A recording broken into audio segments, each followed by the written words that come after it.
ॐ भूर्भुवः स्वः तत्सवितुर्वरेण्यं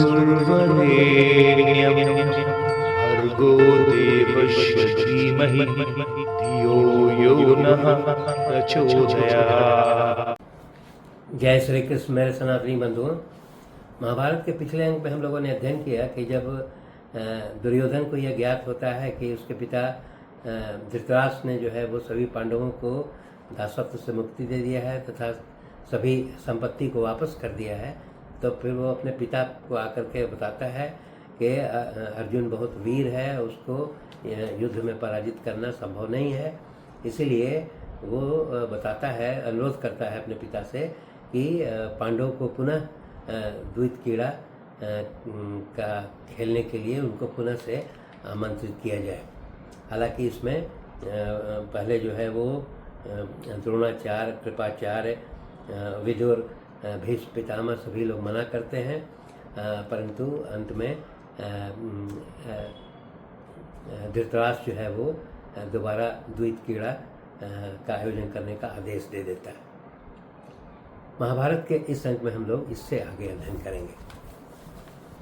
जब महाराजा धृतराष्ट्र के द्वारा दोबारा द्वैत क्रीड़ा का आयोजन करने के लिए आदेश दे देते हैं, तब यहाँ पर उनकी पत्नी जो है गांधारी इसका भी विरोध करती है। वो अपने पति धृतराष्ट्र से कहती है कि जब दुर्योधन का जन्म हुआ था उस समय विदुर ने ये बताया था कि ये दुर्योधन जो है आपके कुल के विनाश का कारण बनेगा। तो उस समय हम लोगों ने विदुर के सलाह को नहीं माना और वो गांधारी कहती है कि ये उसी का परिणाम है जो आज ये स्थिति उत्पन्न हुई है। इसीलिए वो अपने पति धृतराष्ट्र को कहती है कि आप जो है अपने कर्म से जो है अपने कौरव वंश के नाश का कारण मत बनिए और दुर्योधन के हाँ में हाँ नहीं मिलाइए। वो कहती है कि आपके पुत्र आपके नियंत्रण में रहें, इसलिए ऐसा प्रयास कीजिए, कहीं ऐसा नहीं हो कि दुर्योधन के हाँ में हाँ मिलाने के कारण आपके कौरव वंश का पूर्ण रूप से नाश हो जाए। तो इसीलिए वो कहती है कि आप दुर्योधन को अभी भी समय है, उसको त्याग दीजिए। तब यहाँ पर धृतराष्ट्र जो है अपनी असमर्थता व्यक्त करता है। वह कहता है कि अब पत्नी के बारे में कि हे देवी, अब चाहे इस कुल का नाश ही हो जाए, मैं जो है दुर्योधन को रोक नहीं सकता हूँ। इस प्रकार का वो अपनी असमर्थता व्यक्त करते हैं। इसके पश्चात जब आदेश हो जाता है तो धृतराष्ट्र के आदेश पर जो है उनका दूत प्रतिकामी जो है वो सभी पांडवों को, जो कि हस्तिनापुर से बहुत दूर नहीं गए थे, उनके पास जाता है और युधिष्ठिर को कहता है कि महाराजा के द्वारा यह आदेश दिया गया है कि दोबारा जो है द्वैत क्रीड़ा का आयोजन किया जाना है। तब यहाँ पर दिखाता है कि युधिष्ठिर जो है वो बहुत चिंतित होते हैं और वो कहते हैं कि ये समूचे कुल के विनाश का कारण बनेगा, परंतु युधिष्ठिर कहते हैं कि फिर भी चूँकि महाराजा का आदेश है इसीलिए मैं उनके आदेश को नहीं ठुकरा सकता हूँ, इसीलिए मैं इसका अवश्य पालन करूँगा। और सभी पांडव अपनी पत्नी द्रौपदी के साथ हस्तिनापुर वापस लौटते हैं। जब हस्तिनापुर वापस लौटते हैं तब शकुनी जो है वही प्रस्ताव देता है कि ये बहुत अच्छी बात है कि महाराजा धृतराष्ट्र ने आप सभी को जो है दासत्व से मुक्ति दे दिया, आपकी सारी संपत्ति लौटा दी, परंतु वह यह प्रस्ताव देता है कि आपको आमंत्रित करते हैं कि दोबारा ये द्वैत क्रीड़ा का आयोजन किया जाए और इसमें सिर्फ एक ही दाव खेला जाएगा। वो शकुनी बताता है कि इस दाव में जो पक्ष जो है हार जाएगा वह 12 वर्ष का वनवास का पालन करेगा तथा एक साल जो है वो अज्ञातवास का पालन करेगा। वो कहता है कि अगर अज्ञातवास में ये भेद खुल जाता है तो पुनः 12 वर्ष के लिए वनवास का पालन करेगा। और वो कहता है कि अगर वनवास के पश्चात पूर्ण करने के पश्चात जो है वो पक्ष जो है वो अपना राज्य प्राप्त कर सकता है। तो इस प्रकार का प्रस्ताव देता है। यहाँ पर दिया गया है कि युधिष्ठिर जो है वो दिखाया गया है कि वो इस दोबारा द्वित क्रीड़ा जो आयोजन किया गया उसका परिणाम जानते थे, परंतु वे अपनी विवशता प्रकट करते हैं। तब यहाँ पर वो कहते हैं कि युधिष्ठिर जो है वो अपने प्रारब्ध से वशीभूत हो गए थे। और उस समय ये दिखाया गया है कि जब इस तरह का प्रस्ताव दिया गया तो भीष्म पितामह, द्रोणाचार्य, कृपाचार्य, विदुर, ये युत्सु, संजय, ये इत्यादि सभी जो श्रेष्ठ जन हैं वे युधिष्ठिर को दोबारा द्यूत क्रीड़ा खेलने से मना कर रहे थे, परंतु फिर भी क्योंकि ये युधिष्ठिर जो है वो प्रारब्ध के अधीन हो गए थे, इसलिए उन्होंने उन सब का सलाह नहीं माना। और चूँकि महाराजा का आदेश था इसलिए वो द्यूत क्रीड़ा खेलने के लिए तैयार हो जाते हैं।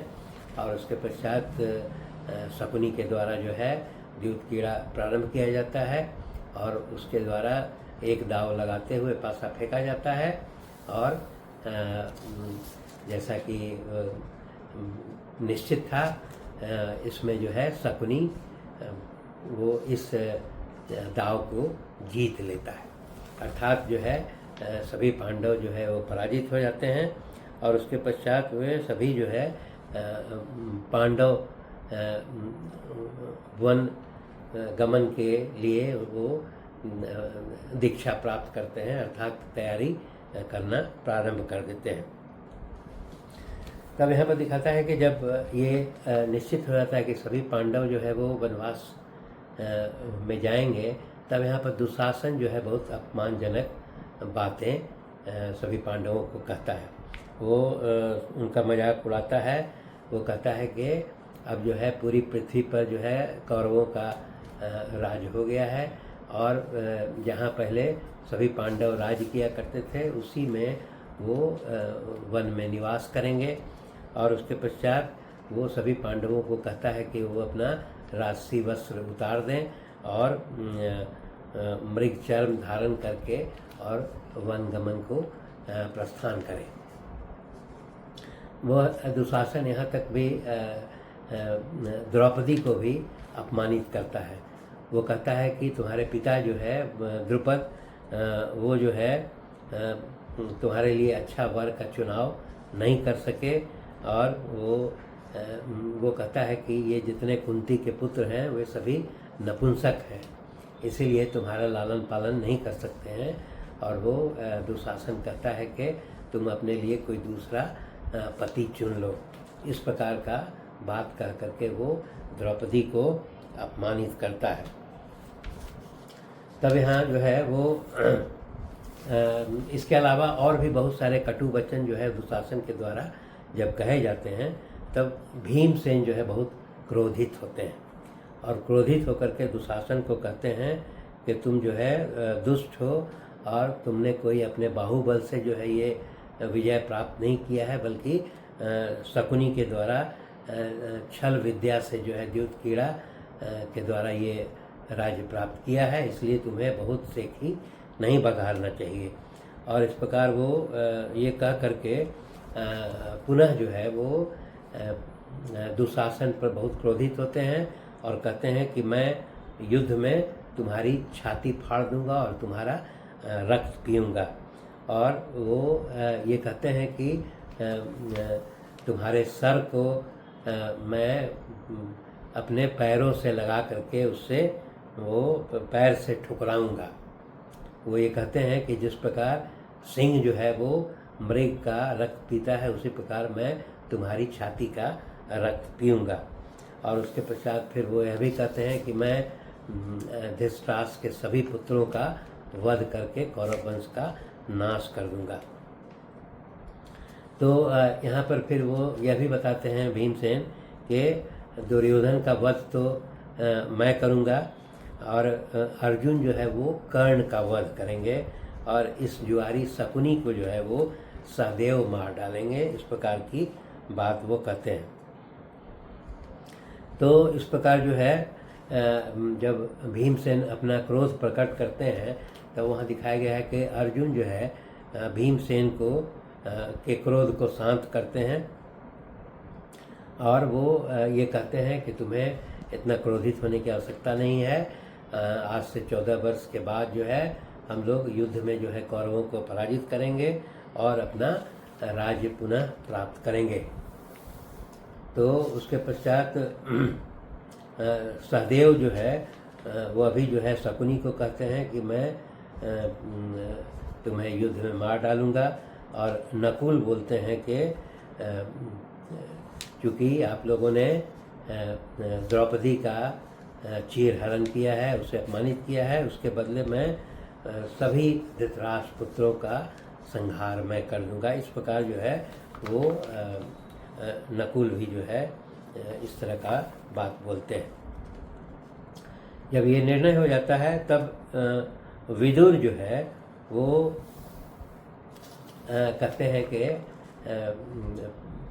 जो सभी पांडवों की माता जो कुंती है उसके बारे में कहते हैं कि चूँकि ये वृद्धा है और अभी जो है वो वन में निवास करने के लायक नहीं है, इसीलिए विदुर कहते हैं कि कुंती जो है मेरे आवास पर सम्मान रहेगी और विदुर कुंती को अपने आवास पर ले जाते हैं। तब इसके पश्चात जो है कि वो सभी पांडवों को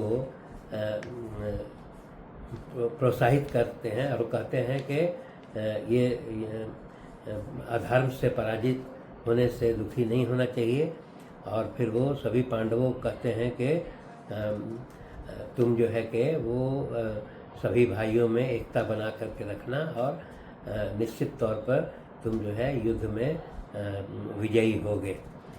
और फिर अर्जुन को वो सलाह देते हैं, बताते हैं कि यहाँ पर अर्जुन के बारे में बताते हैं कि तुमको जो है मेरुसा वर्णी नाम के जो ऋषि थे उन्होंने अर्जुन को धर्म की शिक्षा दी थी। वारणावत नगर में जो है वो कृष्ण द्वैपायन ने शिक्षा दी थी और भृगुतिंग पर्वत पर परशुराम जी ने उन्हें शिक्षा दी थी तथा द्वैती के तट पर भगवान शंकर ने जो है अर्जुन को उपदेश दिया था और अंजन पर्वत पर जो है वो महर्षि असित ने भी अर्जुन को उपदेश दिया था। तो विदुर ये कहते हैं कि तुम्हें उन सभी से जो विभिन्न प्रकार के उपदेश प्राप्त हुए हैं और उसका वो बताते हैं कि उसका पालन करना।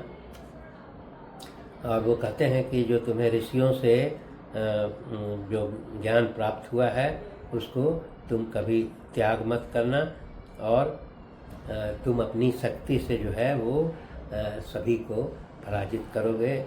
और फिर वो यह कहते हैं कि अर्जुन से कहते हैं कि इंद्र से जो है वो विजय का उत्साह प्राप्त करना और क्रोध को काबू में रखने का जो गुण है वो यमराज से सीखना। उसी प्रकार वो बताते हैं कि उदारता एवं दान में जो है कुबेर से सीखना, संयम में वरुण का आदर्श ग्रहण करना तथा दूसरों के हित के लिए अपने आप को निछावर करना और दूसरों को जीवन दान देना, ये सभी बात शिक्षा तुम्हें जल से सीखना चाहिए। तथा इसके अलावा वो भी बताते हैं कि भूमि से क्षमा का शिक्षा प्राप्त करो, सूर्यमंडल से तेज की शिक्षा प्राप्त करो, वायु से बल तथा संपूर्ण भूतों से अपनी संपत्ति प्राप्त करो। इस प्रकार की वो विदुर जो है वो अर्जुन को शिक्षा देते हैं और वो कहते हैं कि तुम जो है निश्चित तौर पर 13 वर्ष के पश्चात जो है वो कौरवों पर विजय प्राप्त करके और वो अपना साम्राज्य प्राप्त करोगे।